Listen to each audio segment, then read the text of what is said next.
ಪ್ರಪಂಚದ ಅತಿ ದೊಡ್ಡ ಎಲ್ಇಡಿ ಪರದೆ ಮೂಲಕ ಸಿನಿಮಾವನ್ನ ಪ್ರದರ್ಶನ ಮಾಡುತ್ತೆ. ಫ್ಯಾನ್ಗ್ಲೇಡ್ ಅನ್ನುವ ಚಿತ್ರಮಂದಿರ ಕಾರ್ಯನಿರ್ವಹಿಸ್ತಾ ಇದೆ. ಇದು ಮಲ್ಟಿ ಸ್ಕ್ರೀನ್ ಚಿತ್ರಮಂದಿರ. ಕೇವಲ ವೀಕೆಂಡ್ ಅಲ್ಲ, ನಾರ್ಮಲ್ ಡೇಸ್ ನಲ್ಲೂ ಕೂಡ ಹೌಸ್ಫುಲ್ ಬೋರ್ಡ್ ಬಿದ್ದಿದೆ. ಇಂಗ್ಲಿಷ್ ಸಿನಿಮಾಗಳ ಅಡ್ಡ.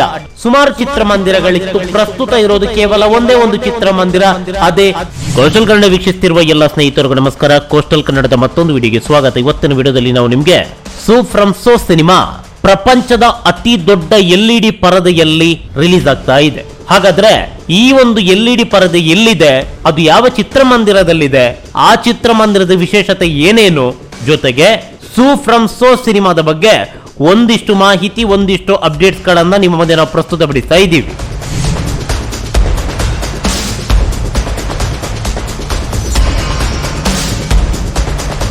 S, so from so cinema ಕೇವಲ ನಮ್ಮ ಕರ್ನಾಟಕ ಮಾತ್ರವಲ್ಲ, ದೇಶ ವಿದೇಶಗಳಲ್ಲೂ ಸಿಕ್ಕಾಪಟ್ಟೆ ಸದ್ದು ಮಾಡ್ತಾ ಇದೆ. ಸೋ ಫ್ರಮ್ ಸೋ ಈ ಸಿನಿಮಾವನ್ನ ಬಹುತೇಕ ಮಂದಿ ಈಗಾಗಲೇ ನೋಡಿ ಆಗಿದೆ.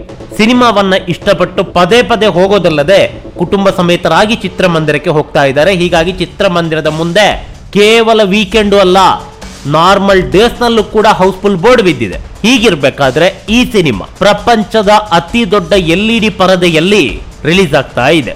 ಹಾಗಾದ್ರೆ ಆ ಚಿತ್ರಮಂದಿರ ಯಾವುದು, ಚಿತ್ರಮಂದಿರ ಹೇಗಿದೆ ಅಂತ ಕೇಳೋದಾದ್ರೆ, ಸ್ವಾಗತ್ ಶಂಕರ್ನಾಗ್ ಚಿತ್ರಮಂದಿರ, ರಾಜಧಾನಿ ಬೆಂಗಳೂರಿನಲ್ಲಿರುವಂತಹ ಸ್ವಾಗತ್ ಶಂಕರ್ನಾಗ್ ಚಿತ್ರಮಂದಿರ ಪ್ರಪಂಚದ ಅತಿ ದೊಡ್ಡ ಎಲ್ಇಡಿ ಪರದೆ ಮೂಲಕ ಸಿನಿಮಾವನ್ನ ಪ್ರದರ್ಶನ ಮಾಡುತ್ತೆ.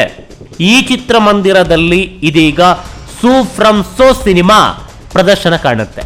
ಒಂದು ಕಾಲದಲ್ಲಿ ಎಂಜಿ ರೋಡ್ ಅಂತ ಹೇಳಿದ್ರೆ ಪಕ್ಕಾ ಇಂಗ್ಲಿಷ್ ಸಿನಿಮಾಗಳ ಅಡ್ಡ. ಎಂಜಿ ರಸ್ತೆಯಲ್ಲಿ ಸುಮಾರು ಚಿತ್ರಮಂದಿರಗಳಿತ್ತು. ಪ್ರಸ್ತುತ ಇರೋದು ಕೇವಲ ಒಂದೇ ಒಂದು ಚಿತ್ರಮಂದಿರ, ಅದೇ ಸ್ವಾಗತ್ ಶಂಕರ್ನಾಗ್, ಒಂದು ಕಾಲದ ಸಿಂಫೋನಿ ಚಿತ್ರಮಂದಿರ. ಇದರ ಪಕ್ಕದಲ್ಲಿ ಇರುವಂತದ್ದೇ ಬ್ರಿಗೇಡ್ ರಸ್ತೆ. ಇಲ್ಲಿ ಒಂದಿಷ್ಟು ಚಿತ್ರಮಂದಿರಗಳಿತ್ತು. ಅಲ್ಲಿ ಇರುವಂತದ್ದು ಪ್ರಸ್ತುತ PVR ಅನ್ನುವ ಮಲ್ಟಿ ಸ್ಕ್ರೀನ್ ಚಿತ್ರಮಂದಿರ. PVR ರೆಕ್ಸ್ ಅನ್ನುವ ಚಿತ್ರಮಂದಿರ ಅಲ್ಲಿ ಕಾರ್ಯನಿರ್ವಹಣೆ ಮಾಡ್ತಾ ಇದೆ. ಇರ್ಲಿ, ಈ ವಿಚಾರವನ್ನ ಪಕ್ಕಕ್ಕೆ ಇಡೋಣ. ಒಟ್ಟಾರೆಯಾಗಿ ಹೇಳೋದಾದ್ರೆ, ಬ್ರಿಗೇಡ್ ರೋಡ್ ಮತ್ತು ಎಂಜಿ ರಸ್ತೆ ಇಲ್ಲಿ ಇರುವಂತಹ ಏಕೈಕ ಸಿಂಗಲ್ ಸ್ಕ್ರೀನ್ ಚಿತ್ರಮಂದಿರ ಅಂತ ಹೇಳಿದ್ರೆ ಅದು ಸ್ವಾಗತ್ ಶಂಕರ್ನಾಗ್ ಚಿತ್ರಮಂದಿರ. ಪ್ರಪಂಚದ ಅತಿ ದೊಡ್ಡ ಎಲ್ಇಡಿ ಪರದೆಯನ್ನ ಹೊಂದಿರುವಂತಹ ಚಿತ್ರಮಂದಿರ.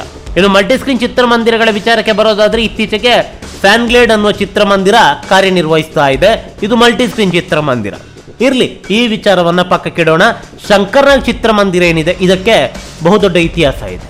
ಇದರ ಬಗ್ಗೆ ನಾವಿಲ್ಲಿ ಹೇಳ್ತಾ ಇಲ್ಲ. ಬದಲಾಗಿ ಸೋ ಫ್ರಮ್ ಸೋ ಸಿನಿಮಾ ಇದೀಗ ಶಂಕರ್ನಾಗ್ ಚಿತ್ರಮಂದಿರದಲ್ಲಿ 2ನೇ ವಾರದಿಂದ ಪ್ರದರ್ಶನ ಕಾಣಲಿದೆ.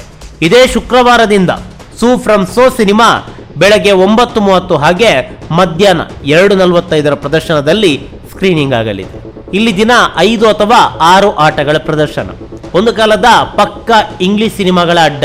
ಕೇವಲ ಇದೊಂದಷ್ಟೇ ಅಲ್ಲ, ಇಲ್ಲಿದ್ದಂಥ ಎಂಜಿ ರೋಡ್, ಬ್ರಿಗೇಡ್ ರಸ್ತೆಯಲ್ಲಿದ್ದಂಥ ಚಿತ್ರಮಂದಿರಗಳಲ್ಲೆಲ್ಲ ಇಂಗ್ಲಿಷ್ ಸಿನಿಮಾಗಳನ್ನೇ ಪ್ರದರ್ಶನ ಮಾಡ್ತಾ ಇದ್ರು. ಇದೀಗ ಮಲ್ಟಿ ಲ್ಯಾಂಗ್ವೇಜ್ ಸಿನಿಮಾಗಳನ್ನು ಪ್ರದರ್ಶನ ಮಾಡ್ತಾ ಇದ್ದಾರೆ. ಈ ಚಿತ್ರಮಂದಿರದಲ್ಲಿ ಸೋ ಫ್ರಮ್ ಸೋ ಸಿನಿಮಾ ಪ್ರದರ್ಶನ ಕಾಣುತ್ತೆ. ಇದ್ರ ಜೊತೆಗೆ ಮತ್ತೊಂದು ಕನ್ನಡ ಸಿನಿಮಾ ಕೂಡ ಇದೆ, ಮಹಾವತಾರ್ ನರಸಿಂಹ ಅಂತ. ಇದು ಕಳೆದ ಶುಕ್ರವಾರ ರಿಲೀಸ್ ಆದಂತ 2 ಸಿನಿಮಾಗಳು. ಮೊದಲ ವಾರ ಇಲ್ಲಿ ಪ್ರದರ್ಶನ ಕಂಡಿಲ್ಲ. ಇದು 2ನೇ ವಾರ. 2ನೇ ವಾರ ಈ ಚಿತ್ರಮಂದಿರದಲ್ಲಿ ಪ್ರದರ್ಶನ ಕಾಣ್ತಾ ಇದೆ. ಒಂದು ಮಹಾವತಾರ್ ನರಸಿಂಹ ಸಿನಿಮಾ, ಇದಕ್ಕೆ ಮಧ್ಯಾಹ್ನ 12 ಗಂಟೆ ಪ್ರದರ್ಶನ. ಹಾಗೆ ಸೋ ಫ್ರಮ್ ಸೋ ಸಿನಿಮಾಗೆ ಬೆಳಗ್ಗೆ 9:30 ಹಾಗೆ ಮಧ್ಯಾಹ್ನ 2:25 ಪ್ರದರ್ಶನ. ಇನ್ನು ಹಾಗೆ ಸ್ವಲ್ಪ ಮುಂದಕ್ಕೆ ಬಂದ್ರೆ ನಮ್ಮ ರೆಕ್ಸ್ ಚಿತ್ರಮಂದಿರ. ಈ ಚಿತ್ರಮಂದಿರದ ಬಗ್ಗೆ ಹಲವು ಬಾರಿ ನಾವು ಹೇಳಿದ್ವಿ.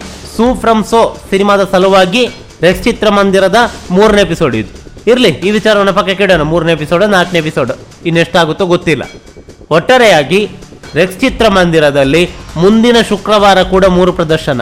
ಬೆಳಗ್ಗೆ 9:10, ಮಧ್ಯಾಹ್ನ 2:15 ಹಾಗೆ ರಾತ್ರಿ 7:30. ಈ ವಾರ ರಾತ್ರಿ 10:30 ಪ್ರದರ್ಶನ ಇದೆ.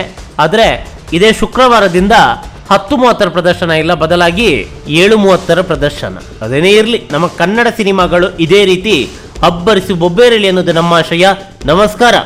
ಪ್ರಪಂಚದ ಅತಿ ದೊಡ್ಡ ಎಲ್ಇಡಿ ಪರದೆ ಮೂಲಕ ಸಿನಿಮಾವನ್ನ ಪ್ರದರ್ಶನ ಮಾಡುತ್ತೆ. ಫ್ಯಾನ್ಗ್ಲೇಡ್ ಅನ್ನುವ ಚಿತ್ರಮಂದಿರ ಕಾರ್ಯನಿರ್ವಹಿಸ್ತಾ ಇದೆ. ಇದು ಮಲ್ಟಿ ಸ್ಕ್ರೀನ್ ಚಿತ್ರಮಂದಿರ. ಕೇವಲ ವೀಕೆಂಡ್ ಅಲ್ಲ, ನಾರ್ಮಲ್ ಡೇಸ್ ನಲ್ಲೂ ಕೂಡ ಹೌಸ್ಫುಲ್ ಬೋರ್ಡ್ ಬಿದ್ದಿದೆ. ಇಂಗ್ಲಿಷ್ ಸಿನಿಮಾಗಳ ಅಡ್ಡ. ಸುಮಾರು ಚಿತ್ರಮಂದಿರಗಳಿತ್ತು. ಪ್ರಸ್ತುತ ಇರೋದು ಕೇವಲ ಒಂದೇ ಒಂದು ಚಿತ್ರಮಂದಿರ, ಅದೇ ಸ್ವಾಗತ್ ಶಂಕರ್ನಾಗ್, ಒಂದು ಕಾಲದ ಸಿಂಫೋನಿ ಚಿತ್ರಮಂದಿರ.